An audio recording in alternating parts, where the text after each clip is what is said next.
Municipal నామినేషన్ల ఉపసంహరణలకు రేపటితో గడువు ముగుస్తుండటంతో ప్రధాన రాజకీయ పార్టీల బుజ్జగింపుల పర్వం మరింత జోరందుకుంది. పార్టీ తరపున ఒక్కరే బరిలో ఉండేలా ఇతరులను పోటీ నుంచి తప్పించేందుకు ప్రయత్నాలను ముమ్మరం చేశాయి. తిరుగుబాటుదారుల్ని కట్టడి చేసేందుకు వివిధ మార్గాల్లో ప్రయత్నాలు సాగిస్తున్నాయి. అలకలు, అసంతృప్తులు, ఫిరాయింపులు లేకుండా బీ ఫారాలు అందించేందుకు చర్యలు చేపడుతున్నాయి. పురపాలిక ఎన్నికల్లో ప్రధాన పార్టీలను రెబెల్స్ గండం వెంటాడుతోంది. నామినేషన్ల దాఖలు, పరిశీలన ప్రక్రియ ముగిసినా ఇంకా అభ్యర్థులు ఎవరు అనేది తేలకపోవడంతో అన్ని పార్టీల్లోనూ ఉత్కంఠ నెలకొంది. ప్రతి వార్డులో ఆశావహుల సంఖ్య పెరగడం, అందులో పార్టీనే అంటిపెట్టుకున్న వారు కొందరుండగా టికెట్ వస్తుంది అనే ఆశతో మరికొందరు నామినేషన్లు వేశారు. తీరా పురపోరులో టికెట్ ఖరారు పరీక్షగా మారింది. తమకే బీ ఫామ్ దక్కుతుందనే ఉద్దేశంతో ఎవరికి వారు నామపత్రం దాఖలు చేయడంతో అభ్యర్థులు ఎవరు అనే అంశం ఉత్కంఠ రేపుతోంది. అధికార పార్టీలో సీట్లు దక్కని నాయకుల్ని తమ వైపు తిప్పుకుంటే గెలుపు అవకాశాలుంటాయని భావిస్తున్న విపక్ష నేతలు కొన్ని చోట్ల అభ్యర్థుల్ని ప్రకటించలేదు. ఫిరాయింపుల్ని తగ్గించేందుకు చివరి సమయంలో బీ ఫారాలు అందించాలి అనే వ్యూహంతో ప్రధాన పార్టీలు ముందుకు వెళ్తున్నాయి. నామినేషన్ల ఉపసంహరణ వరకు ఉత్కంఠ రేపుతున్న పార్టీల వ్యూహాలు పొరపోరును రసవత్తరంగా మార్చేశాయి. ప్రధాన పార్టీల నుంచి లెక్కకు మిక్కిలిగా నామినేషన్లు దాఖలు కావడంతో ఇంటి పోరును అధిగమించిన తర్వాతే ప్రత్యర్థి పార్టీలతో పోటీ పడాల్సిన పరిస్థితి నెలకొంది. ముఖ్యంగా అధికార కాంగ్రెస్ కు రెబెల్స్ బెడద తలనొప్పిగా మారింది. అధికార పార్టీ కావడంతో రాష్ట్ర వ్యాప్తంగా వివిధ పార్టీలకు చెందిన సీనియర్లు, నాయకులు, పలు పార్టీల నుంచి పోటీ చేసిన నేతలంతా కాంగ్రెస్ గూటికి చేరారు. మొత్తం నామినేషన్లలో 3వ వంతు కాంగ్రెస్ పార్టీ నుంచే దాఖలవడంతో అధికార పార్టీలో తీవ్రమైన పోటీ నెలకొంది. పక్కాగా గెలిచే స్థానాల్లో ఒక్కో వార్డుకు 4గురికి మించి పోటీ పడుతున్నారు. పార్టీ టికెట్లు ఆశిస్తూ నామినేషన్లు వేసిన వారంతా తమకే టికెట్ వస్తుంది అనే ధీమాలో ఉన్నారు. అధిష్టానాన్ని మెప్పించి టికెట్ సాధించేందుకు విశ్వ ప్రయత్నాలు చేస్తున్నారు. టికెట్ రాకుంటే స్వతంత్రంగానైనా బరిలో నిలిచేందుకు వెనుకాటం లేదు. బీఫారం దక్కదని అంచనాకు వస్తున్న మరికొందరు పార్టీ కండువానే మార్చేస్తున్నారు. గెలుపే లక్ష్యంగా వ్యూహాలు రచిస్తున్న ప్రధాన పార్టీలు అసమ్మతి బెడద లేకుండా జాగ్రత్త పడుతున్నాయి.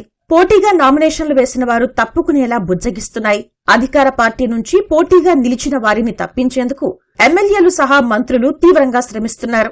గెలుపు అవకాశాలున్న వారిని వదిలి మిగతా వారికి నచ్చచెప్పే ప్రయత్నాల్లో ఉన్నారు. పురపీఠంపై జెండా ఎగరవేస్తున్నామని, ఆ తర్వాత అందరికీ న్యాయం చేస్తామని నచ్చచెబుతున్నారు. మరో రకంగా ప్రయోజనం చేకూరుస్తామని భరోసా కల్పిస్తున్నారు. నామినేటెడ్ పదవులతో పాటు స్థానికంగా పనులు కట్టుబెడతామంటూ బుజ్జగిస్తున్నారు. మరోవైపు అధికార పార్టీ నుంచి టికెట్ వస్తే చాలు, సగం గెలిచినట్లేనని భావిస్తున్న అభ్యర్థులు టికెట్ కోసం పట్టుబేడటం లేదు. ఉపసంహరణకు మరో రోజు గడువుండడంతో ఆలోపు నచ్చజెప్పి రంగంలోకి దిగాలని ఆశావహులు భావిస్తుండగా ఫిరాయింపులకు తావు లేకుండా తిరుగుబాటుదారుల్ని బుజ్జగించాలి అనే వ్యూహంతో నేతలు ముందుకు సాగుతున్నారు. పార్టీ నిర్ణయానికి కట్టుబడుండాలని సూచిస్తున్నారు. ఇదే విషయమై నేతలకు అమెరికా నుంచే దిశానిర్దేశం చేసిన సీఎం రేవంత్ రెడ్డి అభ్యర్థుల ఎంపికలో నిర్లక్ష్యం వద్దని, సమతుల్యత, విధేయత, గెలిచే వారినే ఎంపిక చేయాలని దిశానిర్దేశం చేశారు. రెబెల్స్ విషయంలో మాట్లాడి సమన్వయం చేసుకోవాలని సూచించారు. బీజేపీ, బీఆర్ఎస్ అభ్యర్థులకు ధీటుగా కాంగ్రెస్ అభ్యర్థులు ఉండాలన్న సీఎం పార్టీ బలహీనంగా ఉన్న మున్సిపాలిటీలపై ప్రత్యేక దృష్టి పెట్టాలని ఆదేశించారు. ఫోన్ ట్యాపింగ్ కేసులో సిట్ విచారణకు హైదరాబాద్లోని నందినగర్ నివాసానికి వచ్చిన బీఆర్ఎస్ అధ్యక్షుడు కేసీఆర్ సైతం పురపాలిక ఎన్నికల్లో అసమ్మతి లేకుండా సమన్వయం చేసుకోవాలని పార్టీ నేతలకు సూచించారు. నామినేషన్ దాఖలు చేసిన ఆశావహులు మాత్రం బీఫారాల కోసం 1000 కళ్లతో ఎదురుచూస్తున్నారు. ఈ అనిశ్చితిలో ఎవరూ ప్రచారం చేయలేకపోతున్నారు. కాలనీల్లో విందులు, ఇతర ఖర్చులకు సైతం వెనకాడుతున్నారు. తాము ఖర్చు చేస్తే మరొకరికి టికెట్ వస్తే పరిస్థితి ఏంటి అనే బెంగతోనే అందరూ నిస్తేజంలో ఉన్నారు. కీలక నేతల ఆశీర్వాదం కోసం ప్రయత్నిస్తున్నారు. నామినేషన్ల ఉపసంహరణ రోజే బీఫారాలను నేరుగా అధికారులకు అందించాలని భావిస్తున్నారు. అభ్యర్థులు ఒక పార్టీ నుంచి మరో పార్టీకి మారే దూకుడును అడ్డుకునేందుకే ఇలా వ్యూహాత్మకంగా వ్యవహరిస్తున్నారు. నామినేషన్లు వేసిన వారిలో కొందరు స్థానికంగా పట్టున్నవారు కావడం, ఎన్నికల్లో సొంత బలంతో గెలిచే పరిస్థితి ఉండడంతో అలాంటి వారి విషయమై అన్ని పార్టీలు ఆలోచిస్తున్నాయి. మొత్తంగా బల్దియా ఎన్నికల్లో ఉపసంహరణల ముగింపు రోజే బీఫారాలపై ఉత్కంఠ వేడనుంది. నామినేషన్లు ముగిసినా అభ్యర్థులెవరో తేలని ప్రాంతాల్లో ప్రచార హడావిడి మొదలు కాలేదు. బస్తీల్లో ర్యాలీలు కనిపించడం లేదు. ఇంటింటికి వెళ్లి ఓట్లడగడం లేదు. ప్రచారం చేసి టికెట్ రాకపోతే అదొక అవమానం ఎందుకని ఆశావాహులు వేచి చూస్తున్నారు.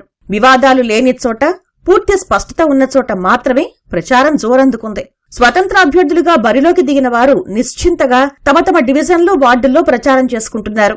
మొత్తంగా ఎత్తుకు పై ఎత్తులతో రసవత్తరంగా మారిన పుర రాజకీయంలో మంగళవారం ఉత్కంఠ వీడనుంది.